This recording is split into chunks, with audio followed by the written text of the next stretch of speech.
Fire Podcast numéro 58. Les 120 jours en Cénacle continuent. La parole de Dieu d'aujourd'hui, nous la prenons des premières lettres aux Corinthiens, chapitre 14, verset 2.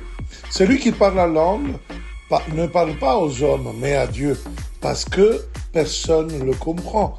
En effet, l'impulsion de l'esprit, il dit des choses mystérieuses. C'est pour cela que nous devons nous exprimer dans l'adoration, dans le cœur à cœur avec Dieu, avec le parler à langue, ce charisme qui aujourd'hui dans l'Église est très peu connu.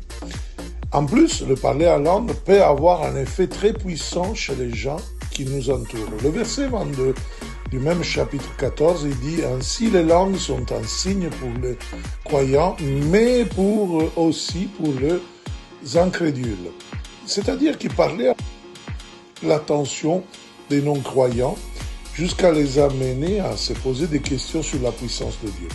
Enfin, parler en langue peut aussi édifier soi-même. Le verset 4 dit « Celui qui parle en langue s'édifie lui-même ». Grâce à la prière en langue, en effet, comme dans le combat spirituel, notre cœur s'exprime vers Dieu. Personne ne peut comprendre qu'est-ce qu'on dit, non plus le diable. Donc, c'est une prière très importante.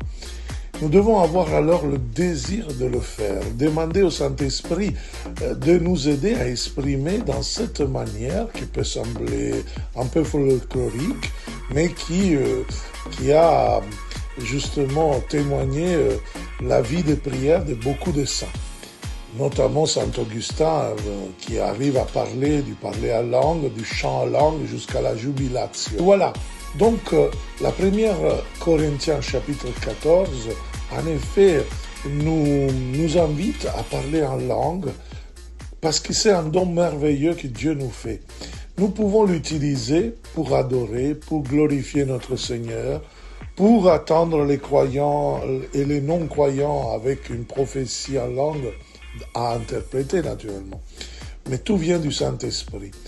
Et si on exerce ce don, nous pouvons vraiment faire cela, mais toujours dans le respect et avoir beaucoup de résultats. On va le faire ensemble au pèlerinage charismatique du 28 avril au 2 mai à Lourdes et aussi à Paris, Fire Days, France élève-toi. Vous trouvez, et cela à Pentecôte pour prier pour la France, vous les trouvez tous, ces événements, en emmaüs-com.center. Ciao, à demain.